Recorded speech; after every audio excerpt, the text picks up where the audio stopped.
Hey guys, it's Tim Marks here at the Leap Studio with my good friend Frank Payne from Living Art by Frank Payne. How are you? Good, how are you, Tim? I'm doing pretty well. It's awesome. A beautiful Labor Day Monday today, yes, it is. And we are in the studio to bring you a very special video because since we launched our company and started selling our Leap habitats, we have had a lot of questions about what exactly are the Leap habitats made of and why did we choose to pursue this method of construction when I was developing them and you were testing them. So there's no one else better to talk about this subject than Frank, because about 4 years ago when I started putting all this together, Frank was my go-to guy as a very, very professional reptile hobbyist and breeder to give the first-hand feedback on what was working and what wasn't. Yeah. I don't know if you remember, but, well, I'm certain you do. We had a lot of iterations of Yes. cage concept Absolutely. before we even did this whole corrugated route. Yeah, absolutely. Yeah, a lot of the different materials that we were looking at, they all had some benefits, but they also had a lot of drawbacks too, that it just didn't quite lend itself to what we were trying to do with something that looks like this, that was would come to you flat packed, that was modifiable, that you could do different things with, and all the different materials just didn't quite tick all the boxes that we wanted. Yep. And one of the iterations I specifically remember was we had an aluminum frame. Yes. And glass sides for the aluminum frame. And it ticked the boxes of being flat packable and easy to set up, but it was extremely heavy. And I wasn't really happy with the direction that the price point was going in. So we wanted to keep the price point low. Yep. We wanted to have it be convenient, assemble quickly. And what we realized when we did the corrugated was a new benefit that I don't think you and I had ever actually even put on the list of benefits that we wanted. It was light. Yes. People are really starting to get Leap habitats in their own enclosure, in their own rooms and setups right now. And the thing that really popped out to us in terms of positive feedback is how light it is, right? We just keep hearing all the time how easy it is to move it around. And we knew that was a benefit, but I didn't realize how much of a benefit would be. Now, a lot of reptile people, we tend to move things around, we get more stuff, and like all people, we tend to move, whatever. And if you're moving something that's made of glass or made of PVC or wood, it's very, very difficult because of how heavy it is, right? This is, like you saw Tim lifting it around, it is extremely lightweight. Even when you fully plant these things with a drainage layer, substrate, plants, branches, it's still very, very light.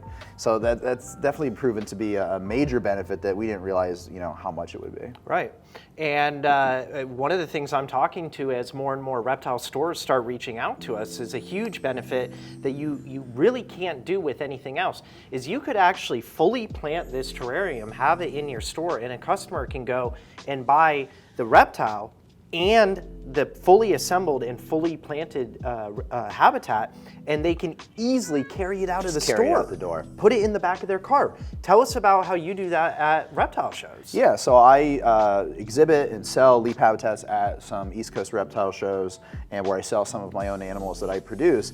And one of the great things about it is I can bring a baker's rack because they break down, and I can bring a number of habitats, set them up on it, and I can exhibit them or I can actually sell them. And the great thing is it's just me and my wife, right? We're a very small business. And so either myself or my wife can easily carry even the biggest Leap habitat fully planted, and it's just so lightweight. And the really great thing in terms of transport, like going to reptile shows or if you're moving from one house to another, is this is not going to break, right? Whenever you're dealing with glass habitats, they do look good, some of them, but the danger of breaking them is so great because of the fact that they're so bulky and very heavy. It takes but the slightest bump and they crack, and now your thing is damaged. And it's forever. fully planted, and you basically have to pull it all out and It's deal done. with the danger of shards of glass. Correct, yeah. Whereas this thing, I mean, You can't break it. Like, literally we'll do as like a fun thing is at reptile shows. You came at me pretty hot there, too. There you go. It's like you can throw it pretty much as hard as you want, and it's not going to break. Nope. Right? And whenever I'm at a reptile show, I have a couple that are planted, and I have at least one that's empty like this. Because people are like, well, I'm like, play with it. Play with it. Play with it. I literally say play with it. Take it off, take it apart, do what you want with it. I don't care if you drop it. I don't care if you, bump it against something, because nothing's going to happen. Yeah, and you can't actually essentially damage anything. And anything that, so when we were at Anaheim, at the end of the show, we actually took an enclosure and we chucked it as high in the air. An empty one. An empty one. Yeah. As high in the air as we could. And got out of the way and let it land. First drop, no issues.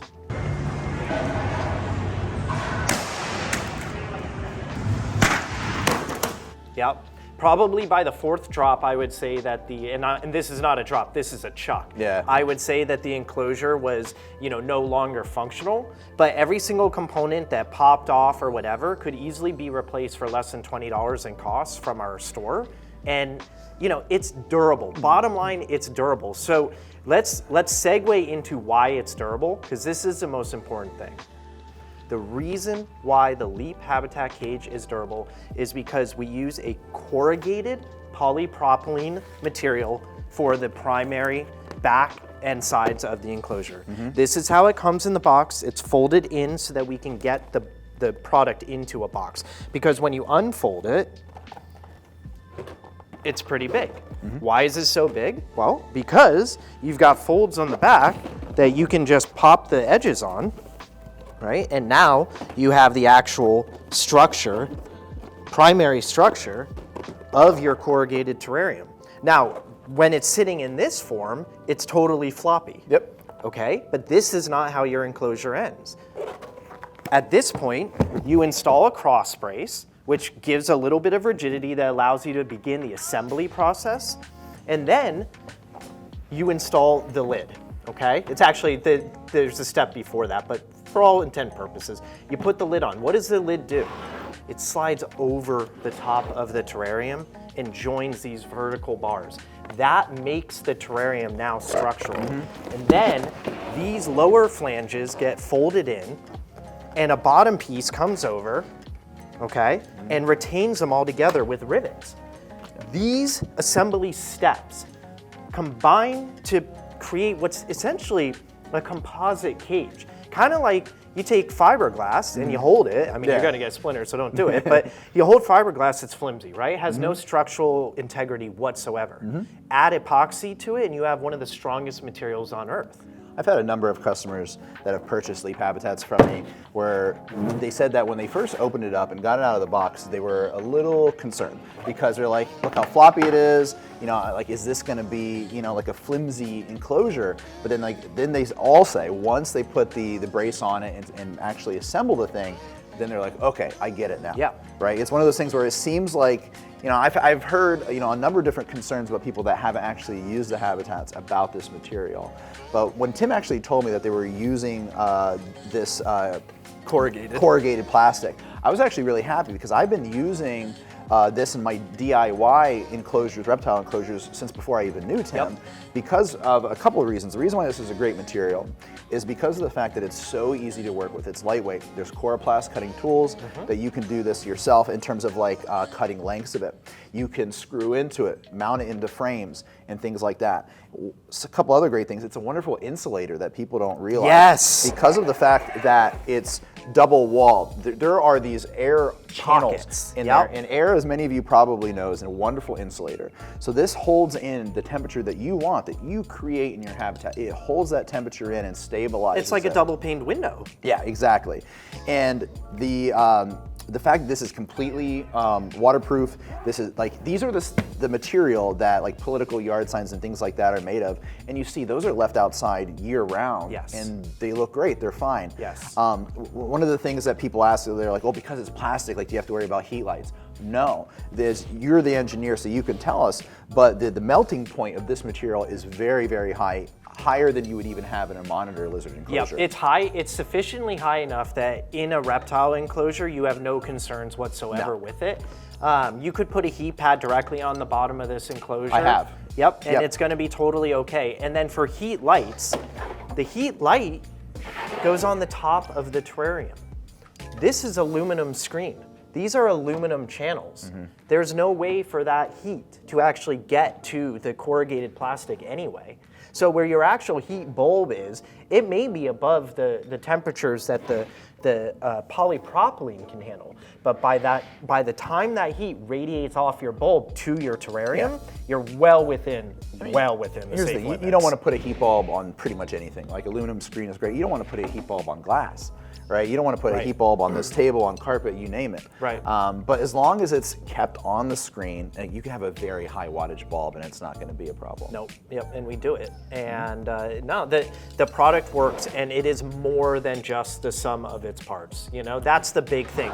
The parts are individually selected, but they were selected for the amalgamation of what the cage is when you're done, when you're complete. We can show you here. Here are the folded flanges on the bottom and the rivets that hold them into place. This is strong enough that you can carry it out of a terrarium store, a reptile store, again, with the dirt already in it. Yeah. And then, you know, the next thing we thought of course, was how to create a waterproof or a water-resistant seal in the bottom. And so that's when we innovated and came up with the concept for the folded plastic insert, or liner as we call it.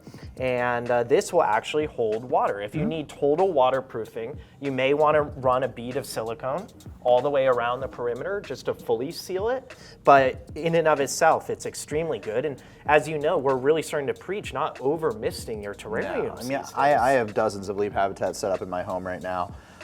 And every single one of them is bioactive, is fully planted. There's automatic misting systems on every single one. I tend to kind of under mist, don't just inundate the enclosure with water, and then as needed, I'll add water by hand. For the plants. For the plants. Yeah. You know, mist for the animals to increase humidity, but if it needs more water, then I'll just add by hand. And you know, at the Leap Lab, for all of our viewers, that we recommend foggers for humidity, and we only recommend misters for water for your plants and water for your animals to breathe. So to drink, I'm sorry. So you can supplement the water for your plants by just having a flower, you know, A pitcher of water. pitcher of water, Yep, yeah, and that's just what I do. add it in extra. It's always better to underwater than overwater because you can always add water. It's very difficult to remove water from a terrarium. And the water has no effect whatsoever on the corrugated material, right? That's the big thing. Yeah, it's inert. Yep. So we wanted to take this time to show you guys the details of the terrarium and why it is what it is, and to first person show you that the